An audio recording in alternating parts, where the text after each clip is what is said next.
Hello, good evening everyone. Happy Friday Eve. Hope we've had a good another week, which is the end of November almost. It's been a pretty quick month, hasn't it? And today's video recording, I'd like to talk and wrap up about the series between India and South Africa. What a miserable ending was the series, hey? How miserable was it? Could not believe this is how it ended. Okay? It finished in a very uncompetitive way. I'm not saying India should have won. It would have been great if they did. But realistically, if they were going to lose, they should have lost competitively. To lose on your home deck by more than 400 runs in a series or in a test match where you had no choice but to literally win it, to tie it at least, they were nowhere near doing that. I remember yesterday in one of the social media sites, Twitter, was asking on day 5, can India avoid defeat in the test match? Given where things were at yesterday. And guess what? Surprise, surprise.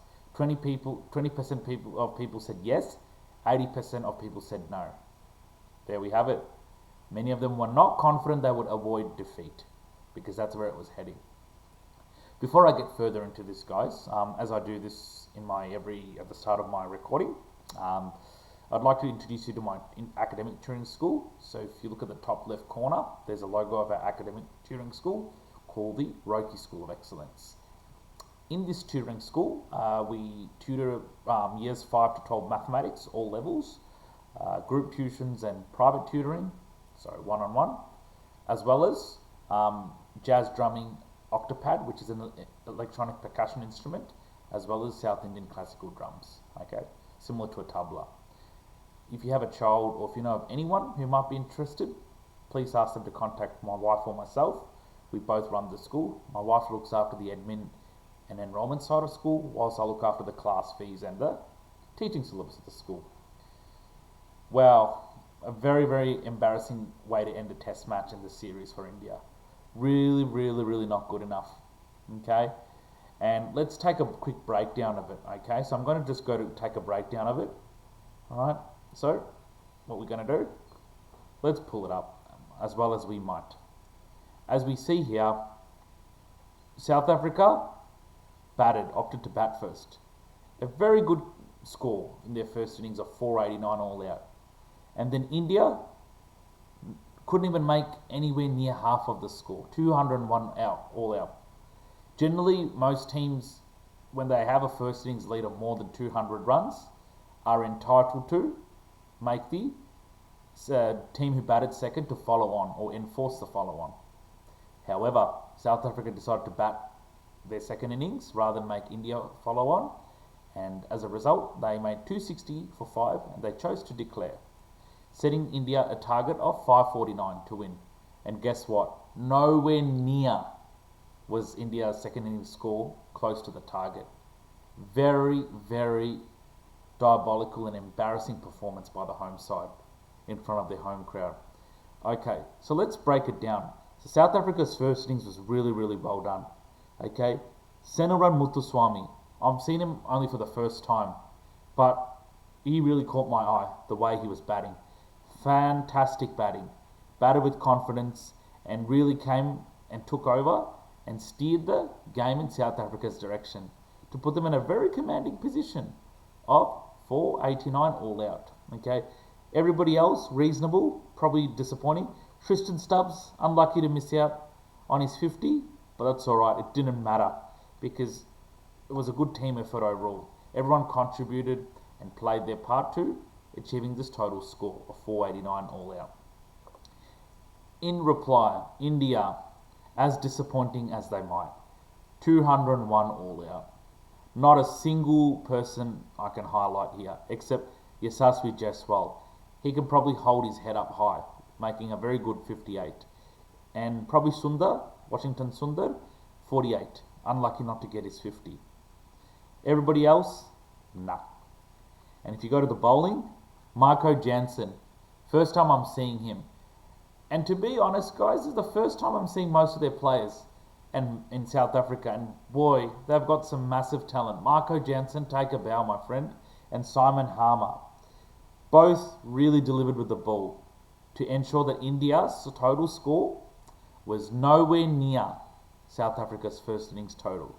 So, you know, the highlight from India's perspective will be Yashasvi Jaiswal's 58 and Sundar's 48.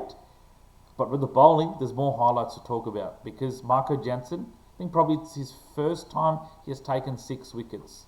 Simon Harmer has taken 3 wickets. Fantastic. Really, really good performance. And guess what? It put South Africa in the driver's seat. And to add to that, they backed it up with a reasonable second innings total. 5 for 260 declare.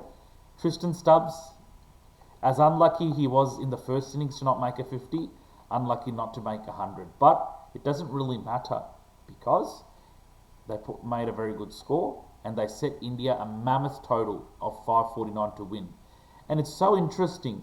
When they set India this task at the end of day 4, India literally, all they had to do was bat the whole of day 5 out. Even they couldn't do that. They couldn't even do that. They just were throwing their wickets left, right and centre, as evident in their scores. Ravindra Jadeja is the only one who can walk up with his head high. Everybody else around was absolutely disappointing, including Yashasvi Jaiswal. I would have expected him to pick up from where he left in his first innings. No, not to be. Jadeja really backed himself up in the second innings, but everybody else really need to have a good look at themselves in the mirror in terms of what sort of performance was that. Absolutely diabolical, guys. Really, really disappointing. The worst part is there was one more session to go. Even that India couldn't hold on to. Oh dear. Real oh dear. What does this mean? South Africa, as it clearly says here, they win the series 2-0. Okay? India had no choice but to win this. Even if India drew this, okay, they would have lost the series. But guess what? You can take a 1-0 result rather than a 2-0 result. As humiliating as it gets, isn't it? Really, really, really disappointing, guys. Really, really disappointing. And on that note, I have some pretty serious questions to ask, as I do in most of my videos. Okay? You might have your own sort of questions to ask, and you're more than welcome to comment your thoughts in this channel. No problem at all. Couple of questions I had in mind, okay? I really, had this in mind, was the following. The first one. It's a serious question. I couldn't help but spell it out. Is this approaching the end of Gautam Gambhir's tenure as coach? Now, you might think I'm exaggerating here, some of you. You might think, okay, fair enough. Or you might think, doesn't really matter. Well, you're entitled to have your opinions on this, but this sort of results cannot keep happening. Seriously, if this was in a job, if Gautam Gambhir was in a job, in a corporate world job, he'll be close to be showing the door. He'll be close to being out the door. Okay? It's a matter of time till he's out the door if this was in a corporate world job. But he's still the coach. But for how long? Time will tell. This is really disappointing. If I was the Indian Cricket Board, I would think 10 times whether to really keep Gautam Gambhir. Not just for this, not because of the Test series results, but generally. A couple of things. Have the players lost trust in him? Or has he lost the trust of players? Because somehow there is no cohesion plan in their batting. There might be in T20, but there isn't in Test cricket. And that's really disappointing. Okay? So, really serious questions have to be asked of the coach. Yes, the players are supposed to get the job done. But, guys, for goodness sake, in any sporting industry, or in any sporting game, in the sport industry, whenever the team consistently falls below expectations, it will come back to the coach. It's like in a job. If a manager runs a team and the employees keep underperforming, yes, the employee's job will be questioned. But what about the manager? The idea of managing the performance of the employees to see how well the managers have also managed the employee too. Works both ways. It's a mutual relationship at the end of the day. So that's one serious question to ask. Now, another question I have is this. Did India lose it in selection? You know, when they selected the teams for the second test, did they lose it then? Was it lost at selection? Or are they really going through a transition, right? Or are they really going through a serious transition? Because when I just shared the scoreboard, you see a lot of the players, to me, a lot of them are unfamiliar names. It's probably the first time I'm hearing some of them. And look, if we just take a minute to have a look through it, okay? Just take a minute to have a look through it.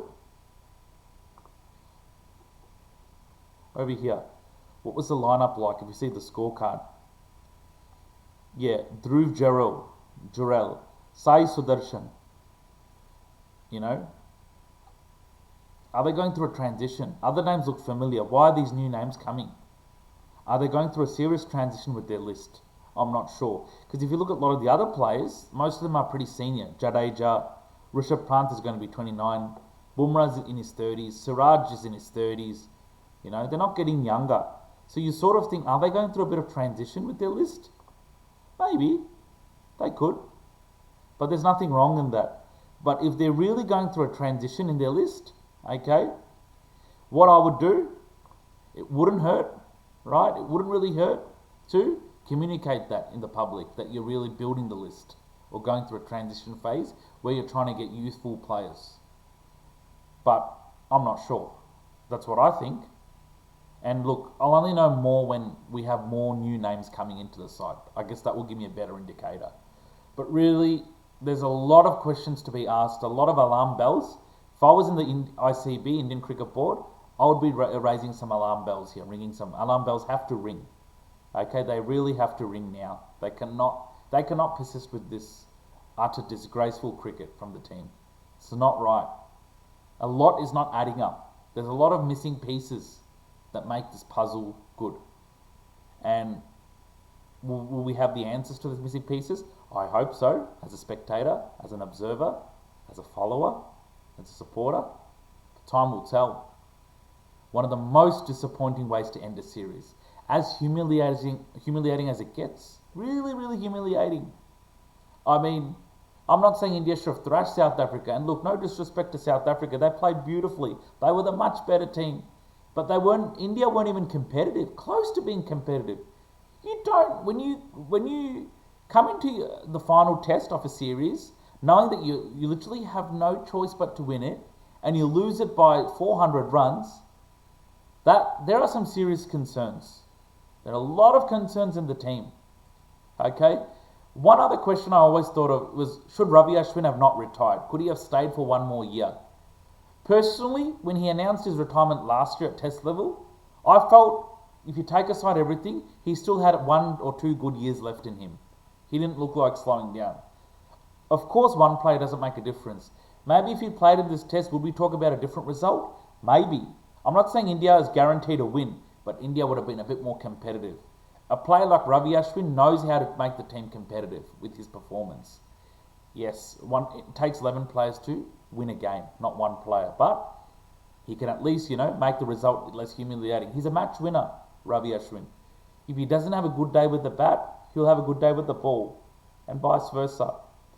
He might have a good day in the field. That's why he's such one of the world-class all-rounders. And I was quite, disappointed when he retired, because I felt he had at least another year or 2 left in him. But no person better than the player knows themselves whether it's the right time to retire or not. So I respect his decision. But there is some serious questions to ask, and all I will say is they've got the one-day series coming up. Now, obviously the weight of a test series is much more than a one-day series, okay? If we just have a quick minute to see when the one-day series are, and I'll just do a quick preview of them. One day's ODIs, yeah? Okay, so the first one's this Sunday, okay? The next one is on next Wednesday and next Saturday. So they all are next week, which is great. Now, I really hope, and I know the test team can be slightly different than the one-day team. I really hope India really show up to this, okay?